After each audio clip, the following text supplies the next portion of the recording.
आप देख रहे हैं the royal study YouTube channel और आज हम इस वीडियो में बीए सेमेस्टर 5 के ज्योग्राफी प्रैक्टिकल एग्जाम में पूछा जाने वाला वाइवा क्वेश्चंस की तैयारी करेंगे। तो हम शुरुआत करते हैं सबसे पहले सिलेबस बेस्ड क्वेश्चन से। एक्सटर्नल एग्जामिनर जो आता है वो सिलेबस बेस्ड क्वेश्चन से भी क्वेश्चन अराइज कर सकते हैं। तो हम देखते हैं कि इसमें कैसा कैसा क्वेश्चन पूछा जाता है। तो फर्स्ट क्वेश्चन है कि ज्योग्राफी प्रैक्टिकल में कुल कितने मॉड्यूल्स होते हैं। तो हमारे ज्योग्राफी प्रैक्टिकल में तो टोटल 4 मॉड्यूल्स दिए गए हैं। तो एग्जामिनर कुछ ऐसे करके पूछ सकते हैं कि हमारे ज्योग्राफी प्रैक्टिकल में मतलब जो आप ज्योग्राफी प्रैक्टिकल पढ़ रहे हैं तो उसमें कुल कितने मॉड्यूल्स दिए गए हैं। तो टोटल 4 मॉड्यूल्स दिए गए हैं हमारे ज्योग्राफी प्रैक्टिकल में। सेकेंड क्वेश्चन अराइज किया जा सकता है कि मॉड्यूल 2 के सभी टॉपिक्स को क्रम से बताइए। तो ये सब सारे जो टॉपिक्स होते हैं उसे हम क्रम से तभी बता सकते हैं जब हमें पूरा सिलेबस पता हो, यानी कि पूरा सिलेबस याद हो। नेक्स्ट क्वेश्चन पूछा जा सकता है कि डंपी लेवल सर्वे कौन सा मॉड्यूल में दिया गया है, यानी कि कोई एक टॉपिक को, कोई भी मॉड्यूल से कोई एक टॉपिक को उठाकर पूछा जा सकता है कि ये किस मॉड्यूल में दिया गया है। तो इसे भी हम तभी जान सकते हैं जब पूरा सिलेबस हमें पता हो। नेक्स्ट क्वेश्चन पूछा जा सकता है कि बैंड ग्राफ और क्यूब डायग्राम कौन सा मॉड्यूल में दिया गया है। तो ये भी हम तभी जान सकते हैं जब हमें सिलेबस पता हो। तो चलिए अब जानते हैं कि सिलेबस क्या है। तो ये है सेमेस्टर 5 ज्योग्राफी प्रैक्टिकल का सिलेबस। तो इसके मॉड्यूल 1 में टोटल 2 टॉपिक्स दिए गए हैं। पहला टॉपिक है मेथड्स ऑफ डाटा कलेक्शन और सेकंड टॉपिक है इंस्ट्रूमेंटल सर्वे। तो पहले topic methods of data collection में questionnaire method, schedule method, interview method और ऑब्जर्वेशन मेथड दिया गया है। और जो दूसरा टॉपिक है इंस्ट्रूमेंटल सर्वे, उसमें 2 टाइप का सर्वे दिया गया है, एक इंडियन क्लाइनोमीटर सर्वे और एक है डंपी लेवल सर्वे। तो मॉड्यूल 1 में टोटल 2 टॉपिक्स दिए गए हैं। अब मॉड्यूल 2 की ओर चलते हैं। तो ये रहा हमारा मॉड्यूल 2। तो इसमें टोटल 8 टॉपिक्स दिए गए हैं। पहला टॉपिक है स्टैटिस्टिकल टेक्निक, इसमें हमें मीन, मीडियन और मोड पढ़ना है। सेकेंड टॉपिक है quartile and percentile. Third topic है सैम्पलिंग, जिसमें से हमें रैंडम सैम्पलिंग और स्ट्रेटिफाइड सैम्पलिंग पढ़ना है। चौथा टॉपिक है प्रोपोर्शनेट डायग्राम। पांचवा टॉपिक है रेक्टेंगुलर डायग्राम। छठा है क्यूब डायग्राम। सातवां है बैंड ग्राफ और आठवां है एर्गोग्राफ। तो ये मॉड्यूल 2 में टोटल 8 टॉपिक पढ़ना है। और अब आते हैं मॉड्यूल 3, जो कि 20 मार्क्स का है। और ये जो मॉड्यूल 3 है इसमें village land use survey of any area allotted by HOD, यानी कि एचओडी के द्वारा दिया गया कोई भी एरिया जो है उसमें हमें जाकर क्या करना है, विलेज लैंड यूज सर्वे करना है, विलेज का लैंड यूज सर्वे करना है। और ये सर्वे करके एक रिपोर्ट तैयार किया जाता है। और ये जो पूरा रिपोर्ट होता है वो पूरा 20 मार्क्स का होता है। पूरा रिपोर्ट तैयार करने पर कितना मार्क्स मिलता है, 20 मार्क्स। तो मॉड्यूल 3 में लैंड यूज सर्वे का रिपोर्ट तैयार करना है। और मॉड्यूल 4 आते हैं तो ये भी 20 मार्क्स का है, जिसमें से 10 मार्क्स जो है वो प्रैक्टिकल नोटबुक बनाने पर मिलता है और जो 10 मार्क्स है वो वाइवा वॉस में मिलता है, यानी कि जो वाइवा वॉस क्वेश्चन अराइज किया जाएगा तो उसमें 10 मार्क्स मिलता है। और इसी वाइवा वॉस क्वेश्चन की तैयारी जो है वो हम इस वीडियो में करा रहे हैं। तो चलते हैं अब हम अपने पहले टॉपिक की ओर। तो हमारा पहला टॉपिक है मेथड्स ऑफ डेटा कलेक्शन।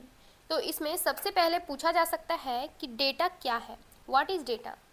तो डेटा किसी भी फैक्ट्स, स्टैटिस्टिक्स या ऑब्जर्वेशंस का संग्रह होता है जिसे एनालाइज करके निष्कर्ष निकाला जाता है। यानी कि ये सब फैक्ट्स, स्टैटिस्टिक्स या ऑब्जर्वेशन का क्या होता है, संग्रह होता है। हम उसे क्या करते हैं, एनालाइज करते हैं और एनालाइज करने के बाद कंक्लूजन निकालते हैं, यानी कि निष्कर्ष निकालते हैं डेटा का। तो एग्जाम्पल के लिए देखते हैं, जैसे कि इंडिया, किसी भी कंट्री के सारे स्टेट का पॉपुलेशन देखो, जैसे कि इंडिया है और इंडिया के हर एक स्टेट का पॉपुलेशन दिया हुआ है। तो उस पॉपुलेशन को हम क्या करते हैं, पूरा पॉपुलेशन का डेटा दिया हुआ है और उस डेटा को क्या करते हैं, हम सबसे पहले एनालाइज करते हैं। और एनालाइज करने के बाद हम क्या करते हैं, निष्कर्ष निकालते हैं कि किस स्टेट का जो पॉपुलेशन है वो सबसे ज़्यादा है, यानी कौन टॉप पर आता है और कौन सबसे लास्ट में आता है, यानी कि सबसे कम किस स्टेट की पॉपुलेशन है और सबसे ज़्यादा किस स्टेट की पॉपुलेशन है। तो ये निष्कर्ष निकाला जाता है फैक्ट को देखकर, यानी डेटा को देखकर। तो वही होता है डेटा। अब नेक्स्ट क्वेश्चन है प्राइमरी डेटा और सेकेंडरी डेटा में क्या अंतर है। तो प्राइमरी डेटा जो होता है ये एकदम नया, यानी कि फर्स्ट हैंड डेटा होता है। और सेकेंडरी डेटा जो होता है ये पुराना डेटा होता है और ये सेकेंड हैंड डेटा होता है। फर्स्ट हैंड डेटा कहने का मतलब है कि प्राइमरी डेटा जो होता है वो रिसर्चर खुद कलेक्ट करता है, यानी कि एकदम नया होता है और एकदम फर्स्ट हैंड होता है क्योंकि रिसर्चर इसे खुद कलेक्ट करता है। और सेकेंडरी डेटा जो होता है ये पुराना होता है और इसमें जो रिसर्चर होता है वो किसी दूसरे रिसर्चर द्वारा कलेक्ट किया गया डेटा को यूज़ कर लेता है, या किसी न्यूज़पेपर से या किसी इंटरनेट वेबसाइट, इन सब से क्या करता है, डेटा कलेक्ट करता है। इसीलिए ये सेकेंड हैंड डेटा होता है, यानी कि ये अपने हाथों से डेटा कलेक्ट नहीं करता, किसी दूसरे के किए गए डेटा को यूज़ करता है, इसीलिए इसे हम सेकेंड हैंड डेटा कहते हैं। ये पुराना डेटा होता है।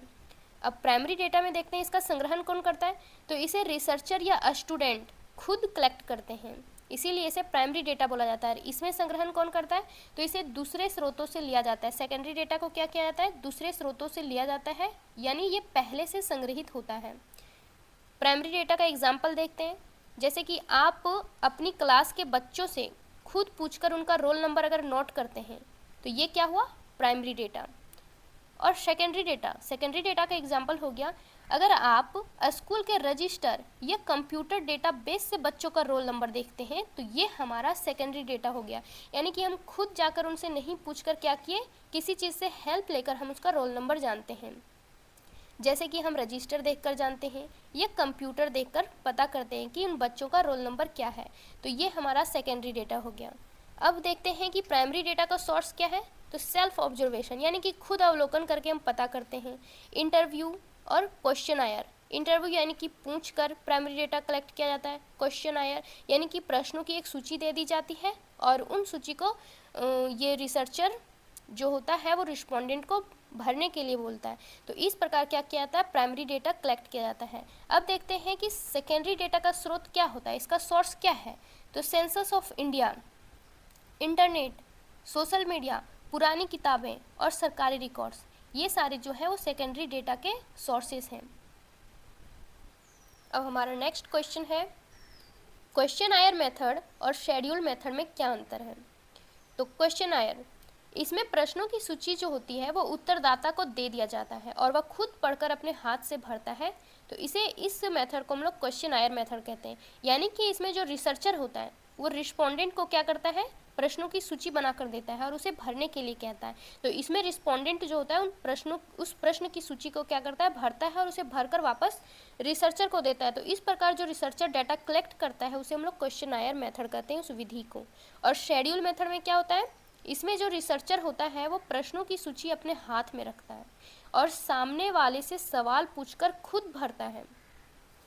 तो क्वेश्चन आयर और शेड्यूल में कुछ ज़्यादा डिफरेंस नहीं है। क्वेश्चन आयर में जो रिस्पोंडेंट होता है वो प्रश्नों की सूची को भरता है और शेड्यूल मेथड में रिसर्चर स्वयं क्या करता है, प्रश्नों की सूची को भरता है। अब नेक्स्ट क्वेश्चन है, इंटरव्यू मेथड क्या है। तो इसमें रिसर्चर और रिस्पोंडेंट के बीच आमने सामने या फ़ोन पर सीधे बातचीत या सवाल जवाब होते हैं, इसी को इंटरव्यू मेथड कहते हैं। यानी कि इसमें जो रिसर्चर होता है वो रिस्पोंडेंट से क्या करता है, सवाल जवाब करता है, आमने सामने या फ़ोन पर भी कर सकता है। तो जो सवाल जवाब पूछकर, मतलब क्वेश्चन पूछकर जो डेटा कलेक्ट किया जाता है उसे इंटरव्यू मेथड कहते हैं। नेक्स्ट क्वेश्चन है ऑब्जर्वेशन मेथड। ऑब्जर्वेशन मेथड क्या है, तो इसमें रिसर्चर जो होता है वो बिना किसी से सवाल पूछे केवल अपनी आँखों से देखकर और घटनाओं या क्षेत्र का निरीक्षण करके डेटा कलेक्ट करता है, उसे हम ऑब्जर्वेशन मेथड कहते हैं। इसमें कोई सवाल नहीं पूछा जाता, इसमें रिसर्चर क्या करता है, अपने आँखों से देखकर जो चीज़ का अवलोकन कर पाता है, यानी कि जो भी चीज़ ऑब्जर्व कर पाता है उसको कलेक्ट करता है, और इस विधि को क्या कहते हैं, ऑब्जर्वेशन मेथड। अब हमारा नेक्स्ट क्वेश्चन है कि फील्ड सर्वे में डेटा कलेक्शन की कौन कौन सी विधियाँ उपयोगी हैं। तो अगर आप फील्ड सर्वे करने जा रहे हैं तो उस समय हम लोग डेटा कलेक्शन के कौन कौन से मेथड का उपयोग करते हैं, तो क्वेश्चन आयर, शेड्यूल, इंटरव्यू और ऑब्जर्वेशन। सबसे पहले बात करें तो ऑब्जर्वेशन मेथड का प्रयोग करते हैं, यानी कि फील्ड सर्वे में, यानी कि कोई भी फील्ड क्षेत्र हम लोग जाते हैं वहाँ पर अपने आँखों से देखकर सबसे पहले ऑब्जर्व करते हैं और ऑब्जर्व करने के बाद जो भी डेटा हम कलेक्ट करते हैं उसे, उस विधि को ऑब्जर्वेशन मेथड बोलते हैं। उसके बाद इंटरव्यू, यानी कि उस फील्ड में, यानी कि उस क्षेत्र के लोगों से क्या करते हैं, क्वेश्चन पूछते हैं और क्वेश्चन पूछताछ करके जो डेटा कलेक्ट किया जाता है उसे इंटरव्यू मेथड में रखते हैं। फिर शेड्यूल मेथड आता है, तो शेड्यूल मेथड में प्रश्नों की सूची अपने हाथ में रखते हैं और सवाल जवाब होता है इसमें। क्वेश्चन आयर मेथड में क्या होता है, रिस्पोंडेंट को प्रश्नों की सूची दे दी जाती है, रिस्पोंडेंट स्वयं भर के वापस करते हैं। अब हमारा नेक्स्ट टॉपिक आता है इंडियन क्लाइनोमीटर। तो सबसे पहले देखते हैं कि इंडियन क्लाइनोमीटर क्या है।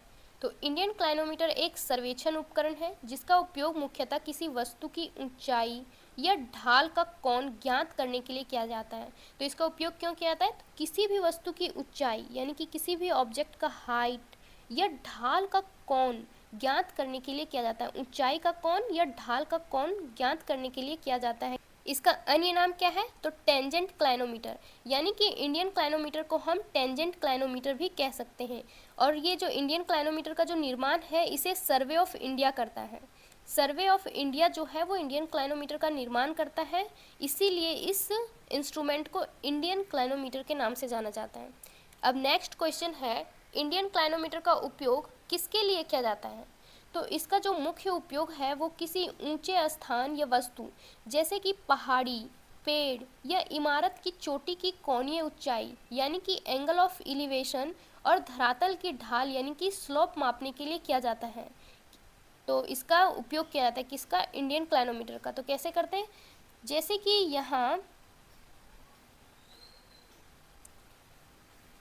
यहाँ पर ये क्षेत्र में हम क्या रखे हैं, अपना ट्रिपॉड स्टैंड रखे हैं और इस ट्रिपॉड स्टैंड के पास से हम अपना क्लाइनोमीटर इंस्ट्रूमेंट से क्या करते हैं, इस मीनार की ऊंचाई को देखते हैं, इस मीनार की सबसे ऊपर वाली चोटी को देखते हैं यहाँ से।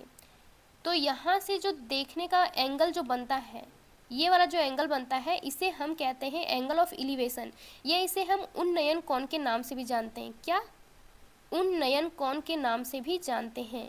तो इस क्लाइनोमीटर से क्या किया जाता है, उन्नयन कोण देखा जाता है कि कितना डिग्री आता है, तो इससे डिग्री निकाला जाता है और इस हेल्प से हम फिर क्या कर सकते हैं, इस मीनार की ऊंचाई को जान सकते हैं। तो ये क्लाइनोमीटर जो है वो सिर्फ उन्नयन कोण को ही नहीं निकालता है। अगर आप फिर किसी पर्वत की चोटी पर हो, मान लो कि ये कोई पर्वत की चोटी है, ये कोई मीनार नहीं बल्कि ये कोई पर्वत की चोटी है। अब इस पर्वत की चोटी पर यहाँ पर ट्रिपॉड स्टैंड लगाए हुए हैं हम, और इस ट्रिपॉड स्टैंड पे मतलब कि इंस्ट्रूमेंट हमारा यहाँ पे है, क्लाइनोमीटर का जो इंस्ट्रूमेंट है वो यहाँ पे है। अब यहाँ पर आई होल से हम जो है नीचे घाटी की ओर देखते हैं। तो नीचे घाटी जो है वो कितने डिग्री पर है, तो यहाँ से जो अवनमन कोण बनता है, तो यहाँ पे जो एंगल बनेगा हमारा ये अवनमन कोण कहलाएगा। नीचे से ऊपर देखते समय उन्नयन कोण और ऊपर से नीचे देखते समय अवनमन कोण। तो उन्नयन कोण और अवनमन कोण दोनों निकालने का काम कौन करता है, इंडियन क्लाइनोमीटर। अब नेक्स्ट क्वेश्चन है हमारा कि इंडियन क्लाइनोमीटर के मुख्य भाग कौन कौन से हैं, मतलब कि कौन कौन से पार्ट्स होते हैं इंडियन क्लाइनोमीटर के। तो सबसे पहले देखते हैं बेस प्लेट। तो ये बेस प्लेट कहाँ पे है, तो ये जो सबसे नीचे वाला भाग जो दिखाई दे रहा है ये इंडियन क्लाइनोमीटर का बेस प्लेट है। उसके बाद आता है ब्रास बार। तो ये वाला जो पार्ट दिखाई दे रहा है, ये लंबा सा जो पार्ट दिखाई दे रहा है ये इंडियन क्लाइनोमीटर का ब्रास बार है। उसके बाद आता है स्प्रिट लेवल। तो ये जो लेवल ट्यूब है, यहाँ पे जो बबल दिखाई देते हैं ये वाला क्षेत्र, तो इसे हम क्या कहते हैं, स्प्रिट लेवल, इसे बबल ट्यूब भी बोला जाता है। अब है आई वेन।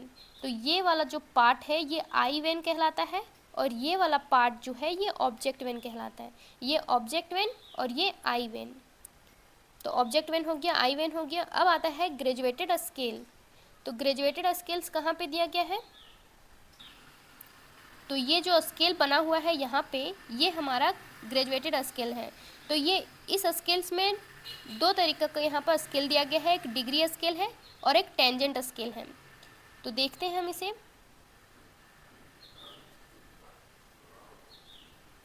तो ये जो है यहाँ पे डिग्री को डिनोट किया गया है, यहाँ से यहाँ के बीच में डिग्री डिनोट किया गया है, और यहाँ पे टेंजेंट, ये जो राइट साइड है यहाँ पे टेंजेंट डिनोट किया गया है और लेफ्ट साइड में डिग्री है।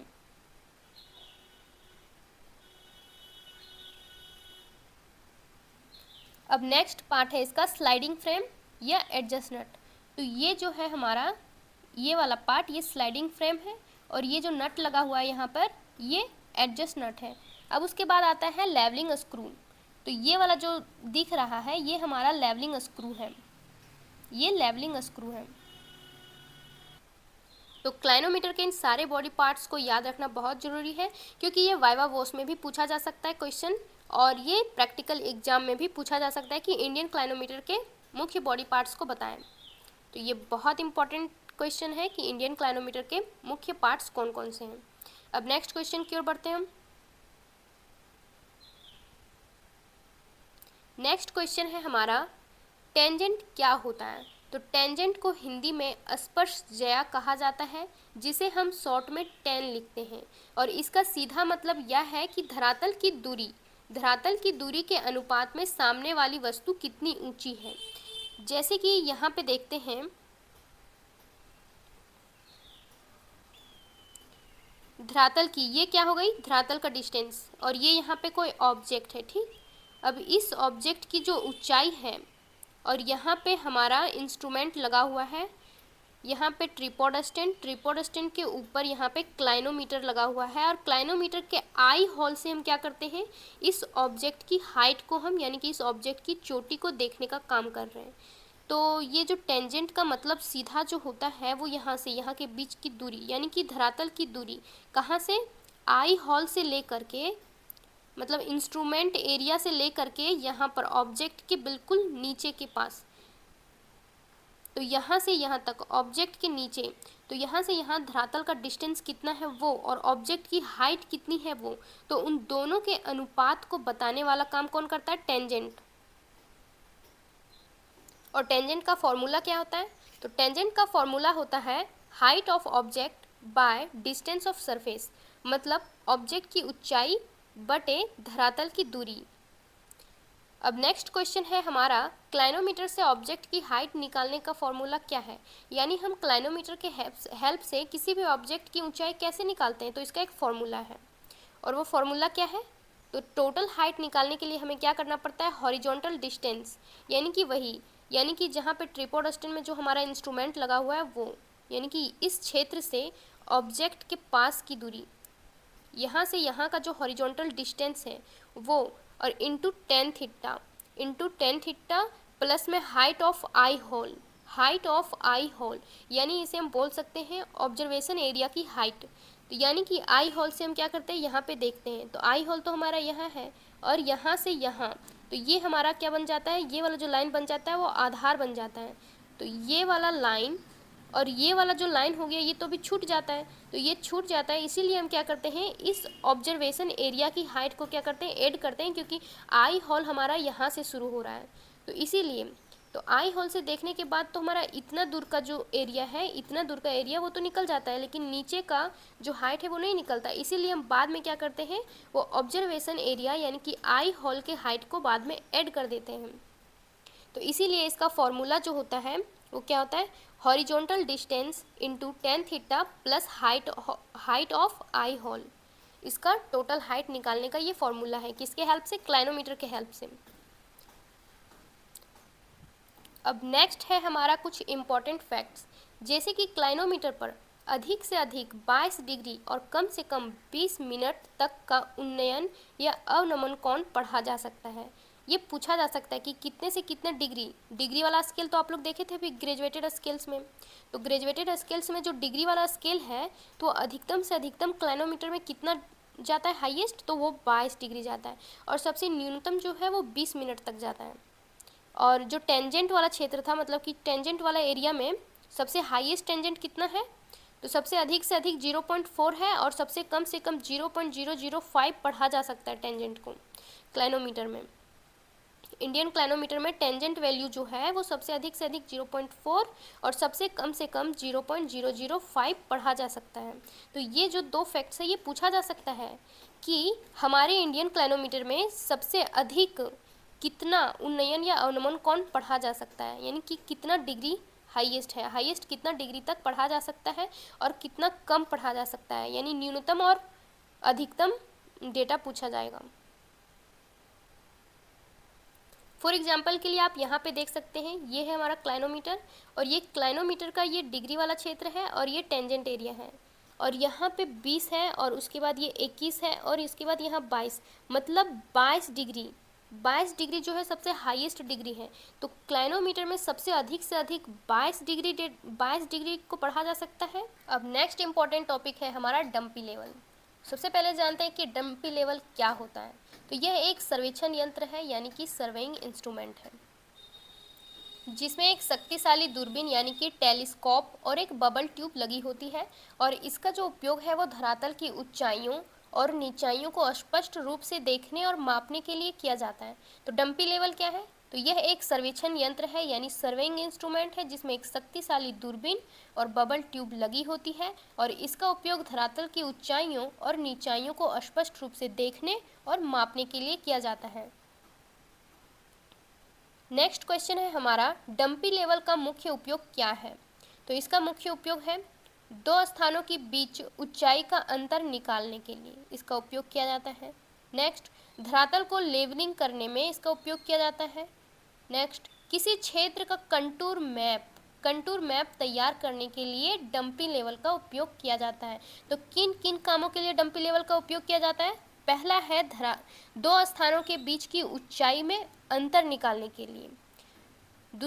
दूसरा है धरातल को लेवलिंग करने में, मतलब जब धरातल समतल नहीं रहती है तो उसे समतल करने के लिए किस यंत्र का उपयोग किया जाता है? डंपी लेवल का उपयोग किया जाता है। नेक्स्ट है कंटूर मैप तैयार करने के लिए। इन तीन मेन कामों के लिए क्या किया जाता है? डंपी लेवल का उपयोग किया जाता है। अब नेक्स्ट क्वेश्चन पूछा जा सकता है कि डंपी लेवल के प्रमुख भाग कौन कौन से हैं? मतलब अब डंपी लेवल के बॉडी पार्ट्स को हमें जानना है। तो main parts of dumpy level, तो पहला है ट्रिपॉड स्टैंड। तो ये जो दिखाई दे रहा है ये हमारा ट्रिपॉड स्टैंड है। अब नेक्स्ट है बेस प्लेट। तो इसमें से बेस प्लेट कौन है? तो ये वाला जो पार्ट लगा हुआ है इसे कहते हैं हम बेस प्लेट। अब आता है लेवलिंग हेड। तो जो लेवलिंग हेड है ये वाला पार्ट है, और ये जो लेवलिंग हेड है ये तीन लेवलिंग स्क्रू, ये यहाँ पे लेवलिंग हेड के नीचे 3 लेवलिंग स्क्रू लगे हुए हैं। इन्हीं तीन लेवलिंग स्क्रू के ऊपर खड़ा है ये लेवलिंग हेड। तो नेक्स्ट आता है लेवलिंग स्क्रू, और यही जो 3 जो नट लगे हुए हैं इसे ही क्या कहते हैं? Levelling screw. अब नेक्स्ट आता है बॉडी क्लैंप। तो बॉडी क्लैंप कहाँ पे है? तो ये वाला जो नट दिखाई दे रहा है तो इसे कहते हैं हम बॉडी क्लैंप। अब नेक्स्ट है प्रिज्मेटिक कंपास। तो ये जो यहाँ पे लगा हुआ है ये है हमारा प्रिज्मेटिक कंपास। और नेक्स्ट है कंपास क्लैंप। तो कंपास में जो क्लैंप लगा हुआ है, जो कंपास को टाइट करने के लिए जो नट लगा हुआ है यहाँ पे है, इसी को हम क्या कहते हैं? इसी को हम कंपास क्लैंप कहते हैं। अब नेक्स्ट है बॉडी टेंजेंट क्लैंप। तो ये जो नट लगा हुआ है ये हमारा है बॉडी टेंजेंट क्लैंप। अब नेक्स्ट है टेलीस्कोप। तो ये इतना जो बड़ा दिखाई दे रहा है, इतना बड़ा पार्ट, वो है हमारा टेलीस्कोप। अब नेक्स्ट आता है लेवल ट्यूब्स। तो लेवल ट्यूब्स में एक लेवल ट्यूब हमारा यहाँ पे लगा हुआ है, एक हॉरिजॉन्टल में है और एक वर्टिकल में है। तो ये है हमारा डंपी लेवल जो कि ट्रिपॉड स्टैंड पर लग चुका है, और ये ट्रिपॉड स्टैंड पर लगा है। तो यहाँ पे ये जो है हमारा बेस प्लेट है, और बेस प्लेट के ऊपर जो 3 लेवलिंग स्क्रू लगे हुए हैं, लेवलिंग स्क्रू के ऊपर जो लगा हुआ है जो प्लेट, उसे हम लोग कहते हैं लेवलिंग हेड। उसके बाद जो ये बड़ा वाला पार्ट दिखाई दे रहा है ये है हमारा टेलीस्कोप, और टेलीस्कोप के ऊपर जो ये लगा हुआ है ये स्प्लिट बबल या ये बबल ट्यूब है, इसे स्प्लिट लेवल भी बोला जाता है। उसके बाद यहाँ पर हम दूरबीन से देखते हैं, इसे लाइन ऑफ साइट बोलते हैं। और उसके बाद जो ये डंडा खड़ा हुआ ये स्केल जैसा, इसे ही हम लोग कहते हैं लेवलिंग स्टाफ, या वनली स्टाफ भी बोलते हैं या लेवलिंग स्टाफ भी कहते हैं। यहाँ पर क्या किया जाता है? हाइट को मापा जाता है, ये स्केल में हाइट होता है। अब नेक्स्ट क्वेश्चन है हमारा, डंपी लेवल और क्लाइनोमीटर में क्या अंतर है? तो क्लाइनोमीटर, इसका जो उपयोग है वो धरातल पर वर्टिकल एंगल या स्लोप मापने के लिए किया जाता है, जैसे कि किसी पहाड़ी की ऊंचाई या ढाल का कोण देखने के लिए।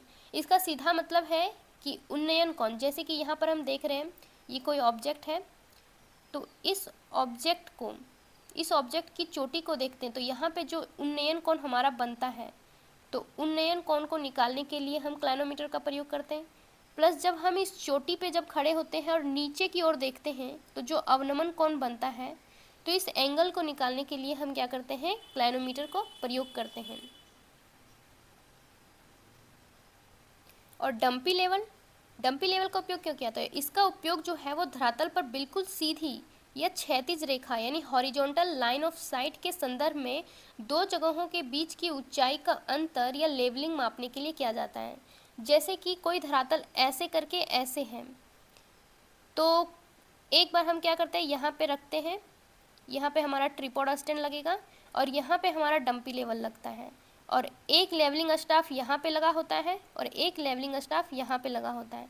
तो यहाँ से हम यहाँ पर देखेंगे तो इसका जो ये मीटर का जो पाठ्यांक होगा ये थोड़ा ज़्यादा आएगा और यहाँ पे देखेंगे तो यहाँ पे कम आएगा। कम आया मतलब कि ये थोड़ा ऊंचाई पर स्थित है और इसका ज़्यादा आया मतलब कि ये वाला जो सरफेस है थोड़ा नीचे है। तो इस तरह करके हम फिर क्या करते हैं, पता करते हैं कि दोनों की हाइट में डिफरेंस क्या है। दो स्थानों के बीच के हाइट के डिफरेंस को निकालते हैं हम किससे, डंपी लेवल से। और इस प्रकार जब हमें डिफरेंस पता चल जाता है तो हमें किसी भी सरफेस को लेवल करने में आसानी होती है और इसी लेवल करने के लिए हम डंपी लेवल का क्या करते हैं, प्रयोग करते हैं। तो दोनों में अंतर पता चल गया होगा कि डंपी लेवल क्या करता है और क्लाइनोमीटर क्या करता है।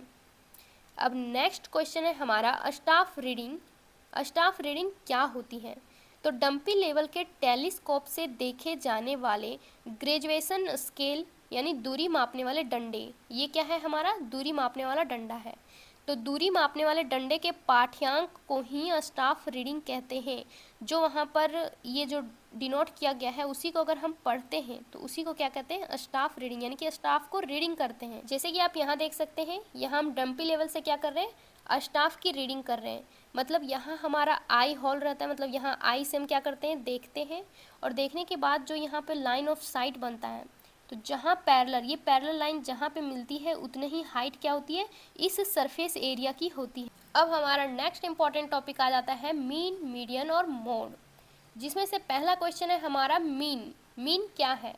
तो इसका डेफिनेशन है कि सभी आंकड़ों के कुल योग को उनकी संख्या से भाग देने पर जो मान प्राप्त होता है उसे हम लोग माध्य कहते हैं। यानी कि टोटल आंकड़ा, जितना भी पूरा डेटा दिया गया है, उन सभी डेटा को उन डेटा की संख्या से क्या करते हैं, जब हम भाग देते हैं तो उससे हमारा माध्य निकलता है और इसे सामान्य बोलचाल की भाषा में हम औसत, एवरेज बोल सकते हैं।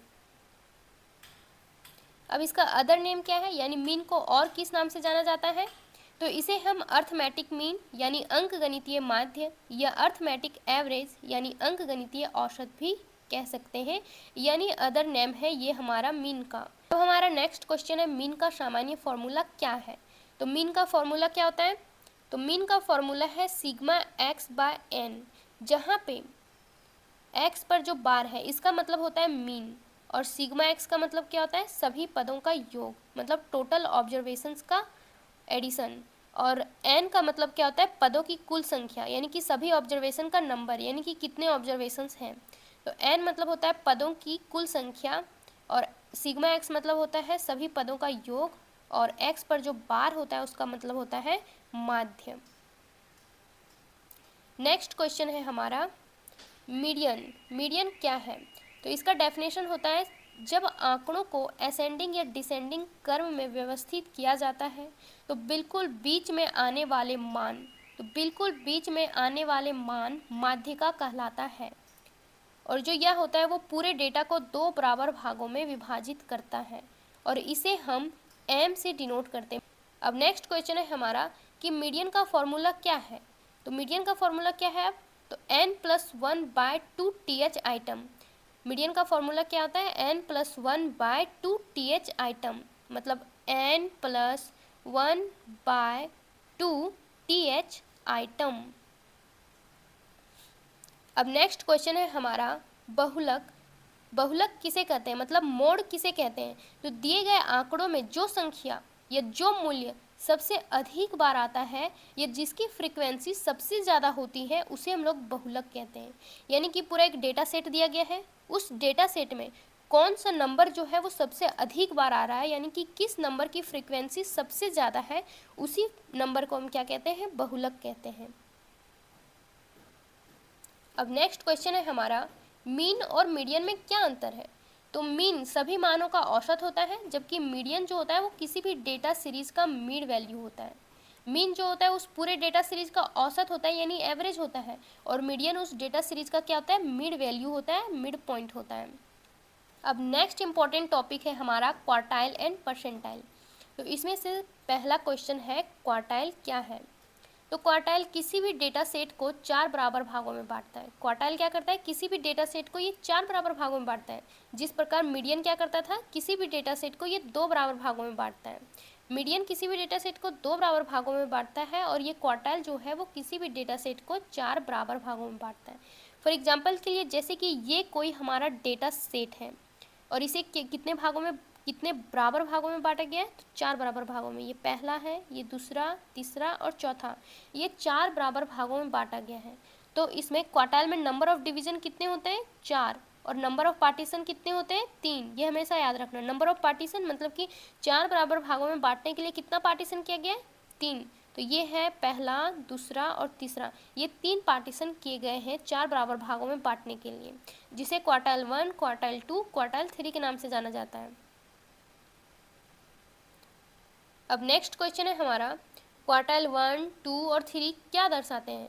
तो क्वार्टाइल 1 जो है वो 25th परसेंटाइल, क्वार्टाइल 2 जो है वो 50th परसेंटाइल, और क्वार्टाइल 3 जो है वो 75th परसेंटाइल को दर्शाता है। इसका मतलब यह है कि जो ये पूरा डेटा सेट है, और इस पूरे डेटा सेट को क्या किया गया है, 4 भागों में बांटा गया है। तो जिसमें से मतलब मान लो ये पूरा डेटा सेट जो है वो 100% का था, 100% का था, और इस 100% को हम 4 भागों में बांट देंगे तो कितना हो जाएगा, ये टुकड़ा 25% का हो जाएगा, ये टुकड़ा भी जो हो जाएगा वो 25% का हो जाएगा, ये टुकड़ा भी 25% का, और ये टुकड़ा भी 25% का हो जाएगा। तो जिसमें से ये है हमारा क्वार्टाइल 1, ये क्वार्टाइल 2 और ये क्वार्टाइल 3। तो यहाँ से यहाँ तक आएंगे तो हमारा 25% मतलब 25 परसेंटाइल होगा, और यहाँ से यहाँ मतलब 2 तक जाएंगे तो कितना हो जाएगा, 50th परसेंटाइल, मतलब इस पूरे डेटा सेट का आधा, हाफ, यानी क्वार्टाइल 2। और इसी क्वार्टाइल 2 को हम मीडियन के नाम से भी जानते हैं, ठीक। और ये तो क्वार्टाइल 2 की बात हो गई। अब क्वार्टाइल 2 से मतलब पूरा यहाँ से अगर यहाँ तक आएंगे, हम 3 तक आएंगे तो यहाँ तक हो जाएगा 75th परसेंटाइल, मतलब यहाँ से यहाँ तक पूरा 75% हिस्सा हमारा होगा, और यहाँ से यहाँ आ जाएंगे तो हमारा पूरा 100% हो जाएगा। अब नेक्स्ट क्वेश्चन है, क्वार्टाइल का फॉर्मूला क्या है। तो क्वार्टाइल का फॉर्मूला होता है n+1/4th आइटम, 4th आइटम होता है, n+1/4th आइटम, ये होता है क्वार्टाइल का फॉर्मूला। नेक्स्ट क्वेश्चन है, क्वार्टाइल 2 और मीडियन का क्या संबंध है। तो क्या संबंध है, क्वार्टाइल 2 इक्वल टू मीडियन, मतलब क्वार्टाइल 2 जो होता है वो भी डेटा सेट को 2 बराबर भागों में बांटता है, और मीडियन भी क्या करता है, पूरे डेटा सेट को 2 बराबर भागों में बांटता है। अब क्वेश्चन नंबर 6 है, परसेंटाइल क्या है। तो अब आती है परसेंटाइल। नेक्स्ट क्वेश्चन है हमारा परसेंटाइल का, क्वार्टाइल का हो गया, अब आया परसेंटाइल। तो परसेंटाइल जो है वो किसी भी डेटा सेट को 100 बराबर भागों में बांटता है। ये 100 बराबर भागों में क्या करता है, परसेंटाइल किसी भी डेटा सेट को बांटता है। जैसे कि क्वार्टाइल 4 बराबर भागों में बांटता है, तो परसेंटाइल क्या करता है, जैसे कि ये डेटा सेट है, इसको ऐसे ऐसे करके टोटल 99 पार्टीशन होंगे इसमें। तो जब 99 पार्टीशन होंगे तब 100 बराबर भागों में ये क्षेत्र क्या होंगे, बटेगा, ये पूरा डेटा सेट 100 बराबर भागों में बटेगा।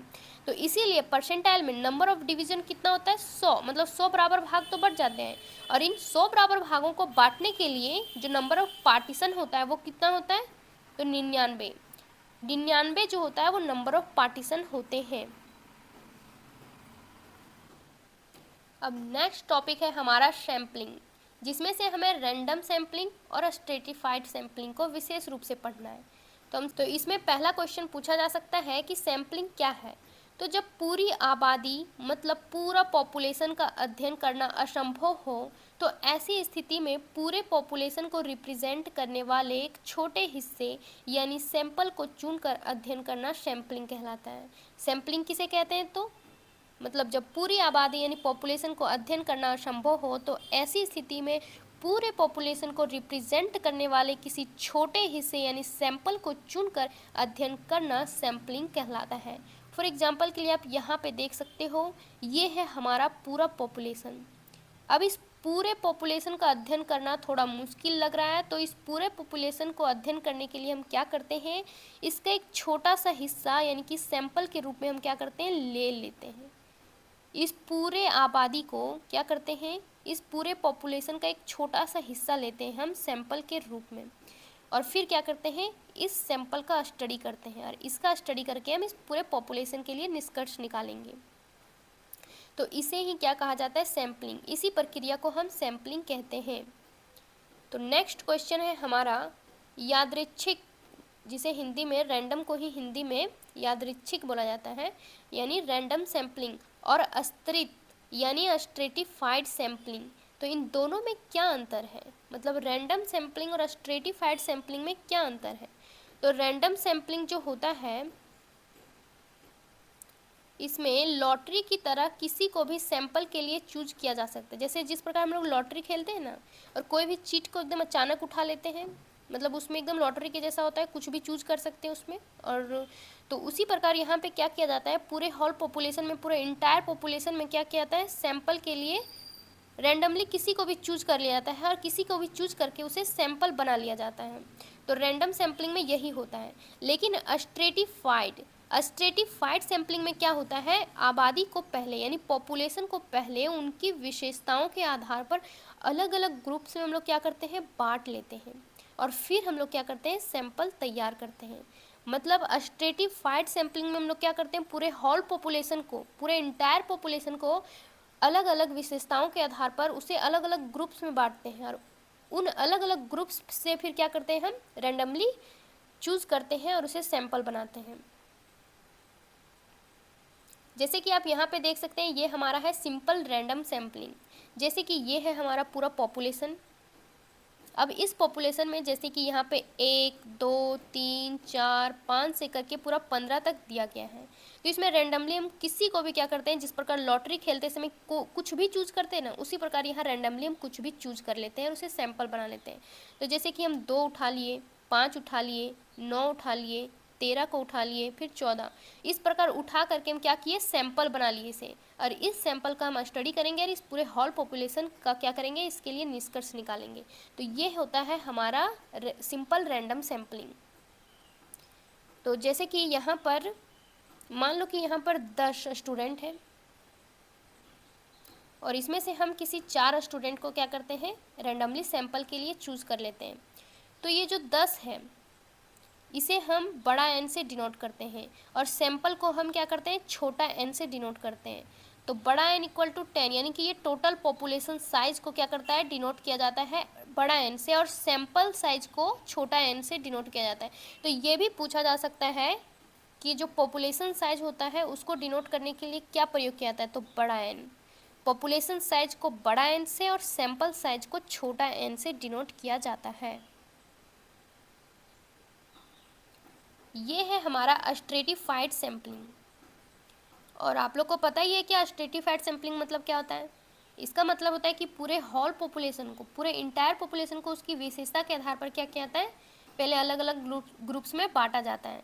तो जैसे कि फॉर एग्जांपल के लिए यहाँ पे देखिए, यहाँ पे पूरा होल पॉपुलेशन है। अब इस पॉपुलेशन को क्या किया जाता है, स्ट्राटा यानी कि अलग अलग ग्रुप्स में, स्ट्राटा में क्या किया जाता है, बांटा जाता है पहले।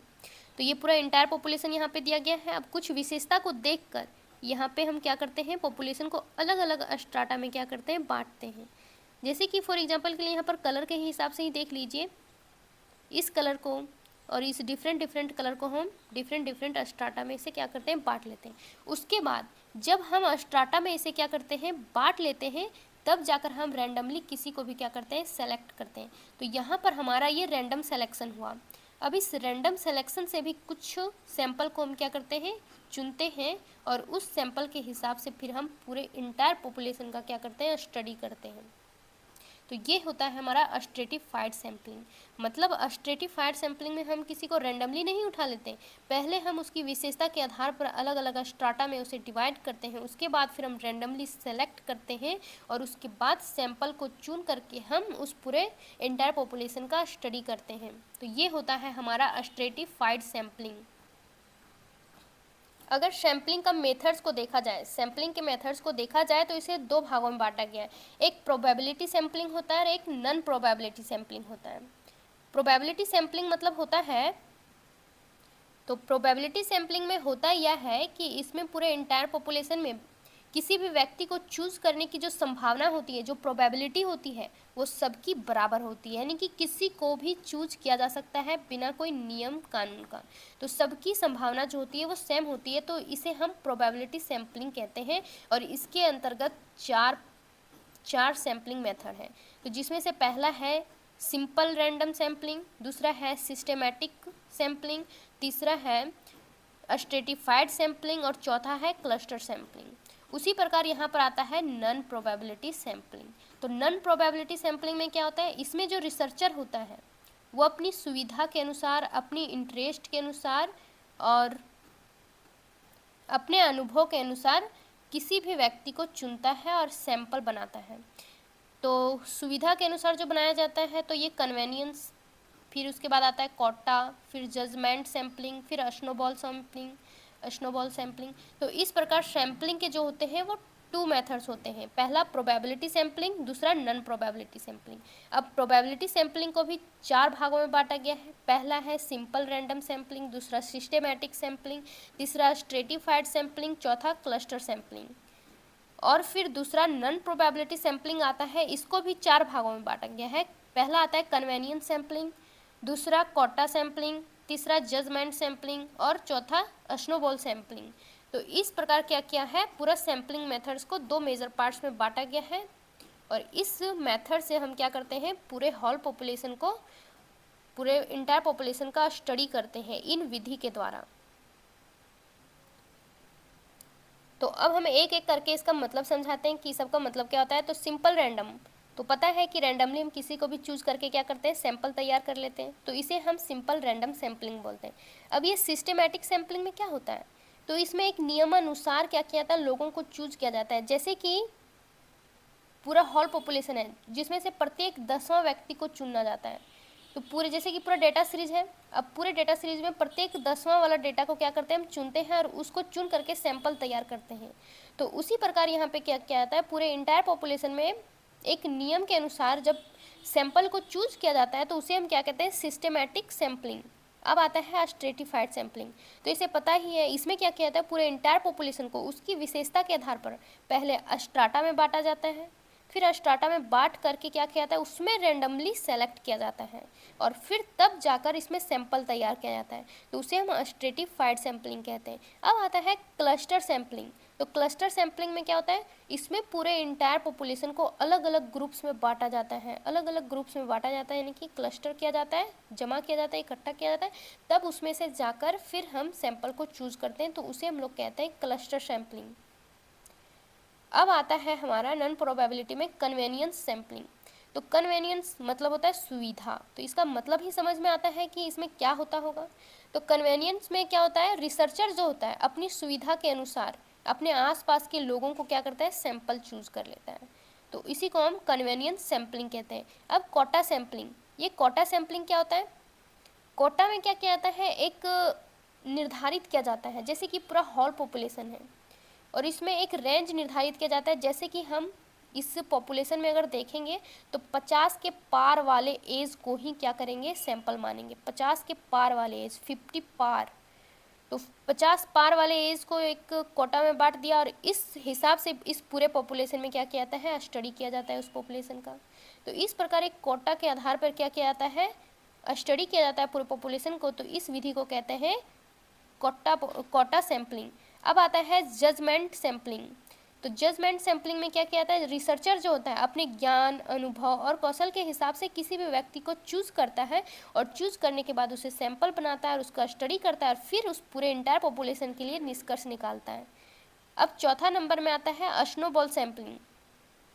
तो स्नोबॉल सैम्पलिंग में क्या करता है, इसमें जो रिसर्चर होता है, जैसे कि ये हमारा रिसर्चर है, तो अपने पास के कुछ व्यक्ति से क्या करता है, डेटा कलेक्ट करता है और फिर इस व्यक्ति के संपर्क में आने वाले व्यक्ति के बारे में उसे क्या करता है, पूछता है और इसी प्रकार नेटवर्क बढ़ता जाता है और उस कनेक्शन का उपयोग करके ये पूरा डेटा क्या करता है, कलेक्ट करता है। तो ये होता है हमारा स्नोबॉल सैम्पलिंग। अब नेक्स्ट इंपॉर्टेंट टॉपिक है हमारा रेक्टेंगुलर डायग्राम। तो इसमें पूछा जा सकता है कि रेक्टेंगुलर डायग्राम क्या है। तो डेटा को आयताकार आकृतियों के माध्यम से प्रदर्शित करने वाला डायग्राम रेक्टेंगुलर डायग्राम कहलाता है। और जो ये रेक्टेंगुलर डायग्राम है ये 2D होता है, यह एक 2D डायग्राम है, यानी 2 डायमेंशनल का डायग्राम है जिसमें लंबाई और चौड़ाई होते हैं। यानी इसमें आयत की लंबाई और चौड़ाई दोनों का महत्व होता है इस डायग्राम में। और इसमें आयत का क्षेत्रफल जो होता है वो टोटल डेटा का समानुपाती होता है। रेक्टेंगुलर डायग्राम में आयत का क्षेत्रफल क्या करता है, पूरे टोटल डेटा का समानुपाती होता है, उसका प्रतिनिधित्व करता है। और ये रहा हमारा रेक्टेंगुलर डायग्राम। तो इसमें इस रेक्टेंगुलर डायग्राम में क्या दिखाया गया है, जैसे कि ये पूरा डायग्राम है, तो इस डायग्राम में ये एरिया को दिखाने वाला जो है वो जो है, मतलब ये जो का क्षेत्र दिखा रहा है, और ये वाला जो है वो बाजरा को डिनोट कर रहा है, और ये प्लस वाला जो चिन्ह का जो क्षेत्र है वो मक्का को दिखा रहा है, और ये बड़ा छोटा छोटा डॉट वाला जो सर्कल वाला डॉट है ये ज्वार को दिखा रहा है, और ये डैश वाला जो साइन है ये गेहूं को दिखाता है, और ये पॉइंट जो दिया गया है छोटा छोटा बिंदु साइज का ये चावल को दिखाता है। मतलब यह है कि ये जो पूरा रेक्टेंगुलर का साइज जो है ये पूरा साइज क्या करता है, चावल को दर्शाता है। ये चावल के टोटल डेटा को क्या कर रहा है, ये रेक्टेंगुलर का एरिया, इस आयत का क्षेत्रफल जो है वो चावल को दर्शा रहा है। उसी प्रकार एक रेक्टेंगुलर यहाँ पे है, तो ये जो दर्शाता है वो किसको दर्शाता है, बाजरा को दर्शाता है। तो इसी प्रकार सब जो सारे रेक्टेंगुलर का जो क्षेत्रफल है वो किसी न किसी टोटल डेटा को दर्शा रहा है, उसके समानुपाती होता है। नेक्स्ट क्वेश्चन है हमारा, इसका उपयोग क्यों किया जाता है, मतलब रेक्टेंगुलर डायग्राम का उपयोग क्यों किया जाता है। तो विभिन्न डेटा वैल्यूज़ की तुलना को सरल और स्पष्ट करने के लिए। तो इससे सच में क्या होता है, कोई डेटा जो होती है वो सरल यानी कि तुलना करने में सरल हो जाती है और स्पष्ट हो जाती है। जैसे कि हमारा चावल का प्रोडक्शन ज़्यादा हो रहा था तो उसे बड़ा वाला आयत में रखे थे, फिर गेहूँ का प्रोडक्शन उससे कम हो रहा था तो उसको उसके अंदर वाला छोटा आयत में रखे थे, फिर उससे भी कम अगर जौ का प्रोडक्शन हो रहा है तो उसे गेहूँ के अंदर रखते हैं, और जौ से भी कम मक्का का हो रहा है तो उसे गेहूं के ये जौ के अंदर रखते हैं। तो इस प्रकार जो आयत का जो क्षेत्रफल धीरे धीरे जो घट रहा है तो वो क्या कर रहा है, उसके डेटा को प्रदर्शित कर रहा है, यानी कि सबसे ज़्यादा ये चावल का डेटा था उससे धीरे धीरे जो कम गया है। तो इस प्रकार देखते साथ ही हमें क्या होता है, पता चल जाता है। इसीलिए पूरा सरल और स्पष्ट बनाने के लिए, डेटा वैल्यूज़ की तुलना को एकदम सरल और स्पष्ट बनाने के लिए ही हम क्या करते हैं, रेक्टेंगुलर डायग्राम का प्रयोग करते हैं। अब आता है ज्योग्राफी में इसका उपयोग, इसका क्या उपयोग है ज्योग्राफी में, रेक्टेंगुलर डायग्राम का क्या उपयोग होता है ज्योग्राफी में। तो विभिन्न क्षेत्रों के क्वांटिटेटिव डेटा की तुलना के लिए, क्वांटिटेटिव डेटा की तुलना करने के लिए क्या करते हैं, हम रेक्टेंगुलर डायग्राम का प्रयोग करते हैं। जैसे कि पॉपुलेशन, प्रोडक्शन, एरियाज और अन्य क्वांटिटेटिव डेटा का तुलना करने के लिए हम क्या करते हैं, रेक्टेंगुलर डायग्राम का प्रयोग करते हैं, क्योंकि इसमें जो डिफरेंस जो होता है डेटा में वो पूरा साफ दिखाई देता है। जैसे कि हमें पॉपुलेशन का ही करना है तो कोई क्षेत्र का जो पॉपुलेशन जो सबसे ज़्यादा हो तो उसे बड़ा वाला आयत में दिखाएंगे, उससे जो थोड़ा कम हो तो उसे छोटा वाला आयत में दिखाएंगे। तो हमें पता चल जाता है कि इसका पॉपुलेशन सबसे ज़्यादा है, इस बाहर वाला आयत का जो पॉपुलेशन है वो सबसे ज़्यादा है। तो किसी भी डेटा वैल्यू को पूरा साफ और स्पष्ट पता करने के लिए हम ये रेक्टेंगुलर डायग्राम का प्रयोग करते हैं। अब नेक्स्ट क्वेश्चन है हमारा, आयताकार आरेख किस प्रकार का आरेख है। तो ये जो आरेख है वो द्विविम आरेख है, यानी कि 2 डायमेंशनल आरेख है, 2D डायग्राम है। नेक्स्ट क्वेश्चन है, द्विविम आरेख यानी 2 डायमेंशनल जो डायग्राम है उसका क्या मतलब होता है, जिसमें चौड़ाई और लंबाई दोनों को ध्यान में रखकर आंकड़े दिखाए जाते हैं, उसे हम 2D डायग्राम कहते हैं। अब रेक्टेंगुलर डायग्राम और बार डायग्राम में क्या अंतर है। तो जो बार डायग्राम होता है उसमें मुख्यतः बार्स की लंबाई डेटा को दर्शाता है।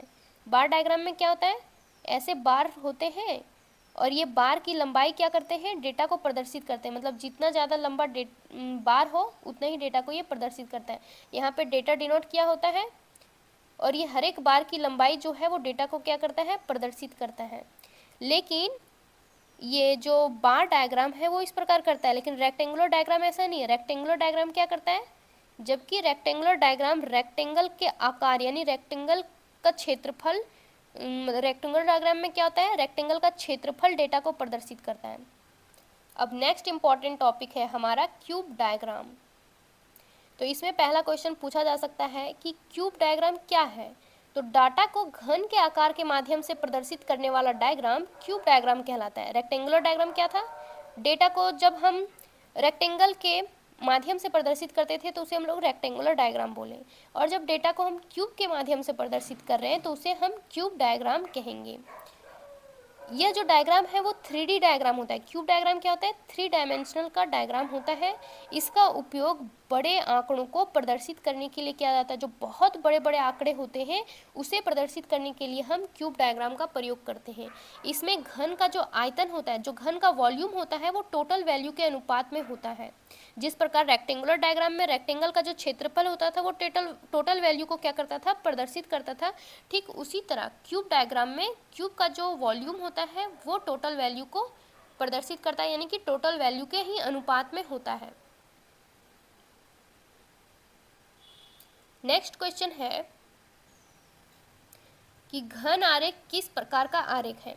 तो यह एक त्रिविम आरेख ही मतलब 3 डायमेंशनल 3D डायग्राम है। ये तो पहले पढ़े। अब नेक्स्ट क्वेश्चन है त्रिविम आरेख मतलब 3D डायग्राम जो है इसका क्या तात्पर्य है? तो वह डायग्राम जिसमें लंबाई, चौड़ाई और ऊंचाई तीनों को दिखाया जाता हो उसे हम 3D डायग्राम कहते हैं। अर्थात आयतन या वॉल्यूम को हम क्या कहते हैं? 3D डायग्राम कहते हैं। नेक्स्ट क्वेश्चन है घन का आरेख का उपयोग मुख्य रूप से कब किया जाता है? हम क्यूब डायग्राम का उपयोग कब करते हैं? तो जब आंकड़ों के सबसे छोटे मूल्य और सबसे बड़े मूल्य के बीच बहुत बड़ा अंतर हो। जब आंकड़ों का सबसे छोटा मूल्य और सबसे बड़ा मूल्य के बीच बहुत बड़ा अंतर हो तब हम क्यूब डायग्राम का प्रयोग करते हैं। नेक्स्ट क्वेश्चन, इस आरेख को बनाने के लिए आंकड़ों का क्या निकाला जाता है? तो आंकड़ों का घनमूल मतलब क्यूब रूट निकाला जाता है। आंकड़ों का क्यूब रूट निकाला जाता है इस डायग्राम को बनाने के लिए। नेक्स्ट क्वेश्चन है क्यूब रूट निकालने का मुख्य उद्देश्य क्या है?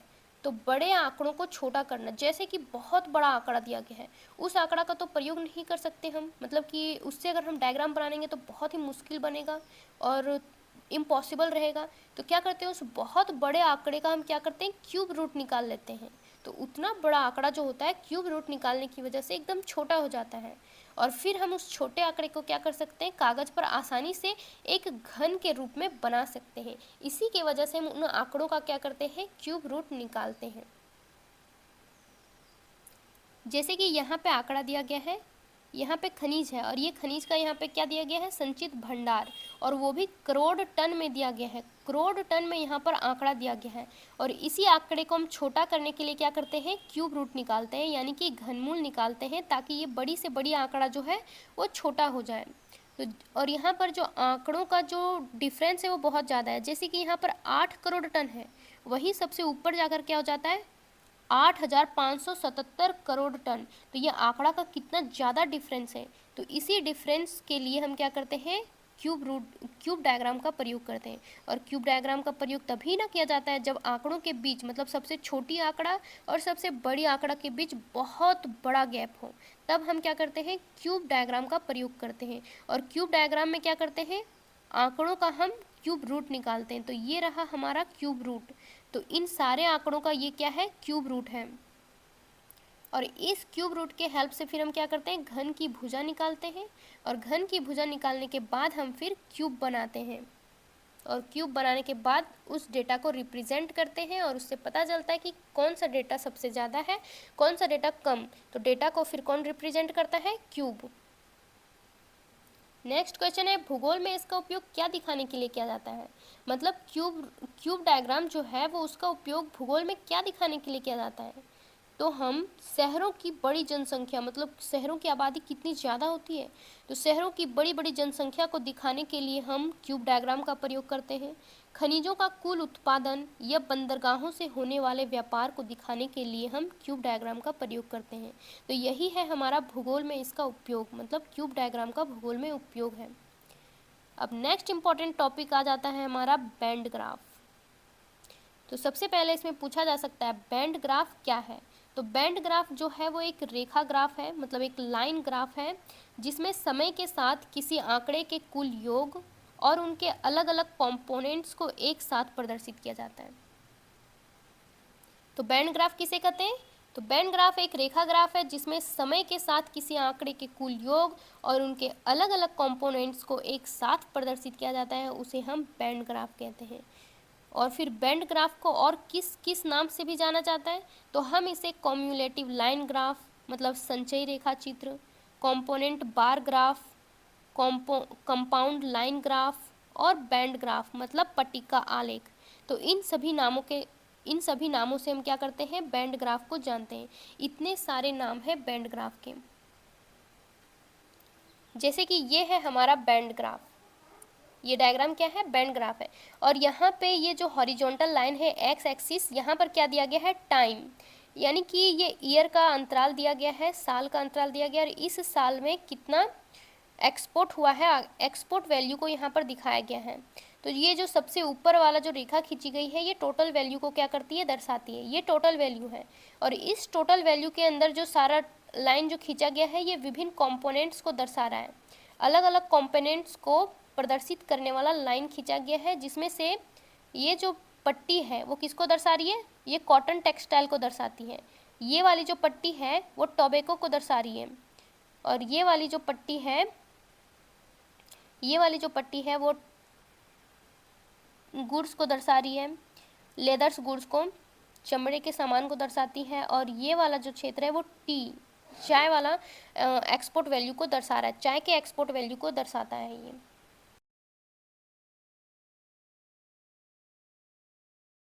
अब हमारा नेक्स्ट इंपॉर्टेंट टॉपिक है एर्गोग्राफ। तो इसमें पूछा जा सकता है कि एर्गोग्राफ क्या है। तो एर्गोग्राफ का डेफिनेशन देते हैं।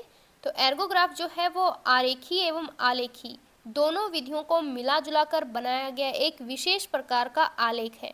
मतलब इसमें आरेखी मतलब होता है ग्राफ, और आलेखी मतलब होता है, नहीं, आरेखी मतलब होता है डायग्राम, और आलेखी मतलब होता है ग्राफ। तो डायग्राम और ग्राफ दोनों विधियों का क्या किया जाता है, यहाँ पर प्रयोग किया जाता है एर्गोग्राफ में। और इन दोनों विधियों को मिला जुला कर यहाँ पर क्या बनाया जाता है, आलेख बनाया जाता है, यानी कि ग्राफ बनाया जाता है। तो जिसमें किसी क्षेत्र की फसलों के क्षेत्रफल व वर्धन काल मतलब फसलों का ग्रोइंग सीजन, मतलब उसके बोने, बड़ा होने और कटने का समय काल, तो उसके ग्रोइंग सीजन का उस क्षेत्र की जलवायु से संबंध प्रदर्शित किया जाता है, वो एर्गोग्राफ कहलाता है। तो एर्गोग्राफ किसे कहते हैं, तो एर्गोग्राफ आरेखी एवं आलेखी दोनों विधियों को मिला जुला कर बनाया गया एक विशेष प्रकार का आलेख है, जिसमें किसी क्षेत्र की फसलों के क्षेत्रफल व वर्धन काल का उस क्षेत्र की जलवायु से संबंध प्रदर्शित किया जाता है, एर्गोग्राफ कहलाता है। नेक्स्ट इंपॉर्टेंट क्वेश्चन इसमें पूछा जा सकता है कि एर्गोग्राफ का हिंदी नाम क्या है। तो इसे कृषि जलवायु आरेख या श्रम काल आरेख भी कहा जाता है। नेक्स्ट क्वेश्चन है कि एर्गोग्राफ का जो आविष्कार है वो किसने किया था। तो इसका जो आविष्कार है डॉक्टर आर्थर गेडिस ने किया था। डॉक्टर आर्थर गेडिस ने एर्गोग्राफ का सर्वप्रथम आविष्कार किया था। नेक्स्ट इंपॉर्टेंट क्वेश्चन पूछा जा सकता है कि एर्गोग्राफ बनाने का मुख्य उद्देश्य क्या है। तो मानव की कृषि गतिविधियों पर प्रकृति यानी जलवायु के सीधे प्रभाव को एक ही ग्राफ में स्पष्ट रूप से समझाना इसका मुख्य उद्देश्य है। यानी कि कृषि की गतिविधियां और उस पर जलवायु का जो प्रभाव पड़ रहा है, इन दोनों गतिविधियों को, मतलब कि इन दोनों चीज़ों को एक ही ग्राफ में प्रदर्शित करने के लिए हम एर्गोग्राफ का प्रयोग करते हैं। ये रहा हमारा एर्गोग्राफ का डायग्राम, जिसमें से एक्स एक्सिस पर क्या दर्शाया गया है, एक्स एक्सिस पर महीनों को दर्शाया गया है, और वाई एक्सिस पर राइट साइड जो है, लेफ्ट साइड जो है वो टेम्परेचर को दर्शाया गया है डिग्री सेल्सियस में, और राइट साइड जो है वो आर्द्रता को दर्शाया गया है। राइट साइड क्या किया गया है, आर्द्रता और रेनफॉल को क्या किया गया है, राइट साइड दर्शाया गया है। और एक्स एक्सिस पर महीनों को दर्शाया गया है। तो इस प्रकार क्या किया गया है, यहाँ पे ये टेम्परेचर का जो लाइन है, और ये जो आर्द्रता का लाइन है, इसे आरेख से दर्शाया गया है। मतलब आलेख से मतलब लाइन खींच कर दर्शाया गया, यानी कि ये ग्राफ है, और ये जो यहाँ पर है ये बार डायग्राम के द्वारा दर्शाया गया है। मतलब कि एर्गोग्राफ में आलेख एवं आरेख दोनों का प्रयोग किया गया है। आलेख मतलब होता है ग्राफ और आरेख मतलब होता है डायग्राम।